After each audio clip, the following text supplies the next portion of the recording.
Police अधीक्षक JR. Thakur ने गरियाबंद जिले के विभिन्न थानों के टीआई को नए पदभार देते हुए उन्हें विभिन्न थानों में पदस्थ किए। दरअसल बीते दिनों हुए 7 से अधिक टीआई के स्थानांतरण के बाद बहुत से स्थान रिक्त हो गए थे और नए निरीक्षकों के आगमन के पश्चात आज पुलिस अधीक्षक ने नए निरीक्षकों को नए पद स्थापना आदेश जारी किया है, जिनमें 11 निरीक्षक व उप निरीक्षकों को विभिन्न स्थानों पर पदस्थ किया गया है, जिनमें सबसे महत्वपूर्ण है गरियाबंद सिटी कोतवाली के नए निरीक्षक गौतम चंद गावड़े बनाए गए। राजिम में नए निरीक्षक के रूप में राहुल तिवारी पदस्थ किए गए हैं। इसी तरह फिंगेश्वर में सुशील मलिक पदस्थ किए गए हैं, तो वहीं श्रीमती तरसिल टोप्पो को छूरा का थाना प्रभारी बनाया गया। इसी तरह मैनपुर में थाना प्रभारी के रूप में सूर्यकांत भारद्वाज पदस्थ किए गए।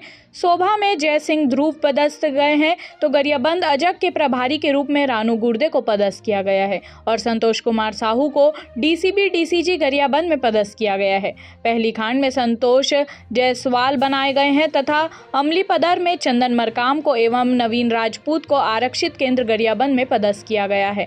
पुलिस अधीक्षक जे.आर. ठाकुर से चर्चा करने पर वे कहते हैं, नए थाना प्रभारियों के आने से लाइन ऑर्डर के साथ ही विभागीय कसावट आएगी तथा कानून व्यवस्था में मजबूती आएगी, अपराधियों पर अंकुश लगेंगे। सभी नए थाना प्रभारियों को निर्देश दिया गया है कि अपनी ड्यूटी पूरी मुस्तैदी के साथ करें तथा कानून व्यवस्था में कसावट लाएं और आमजनों व सभ्य नागरिकों के साथ आपसी संबंधों को मजबूत करें।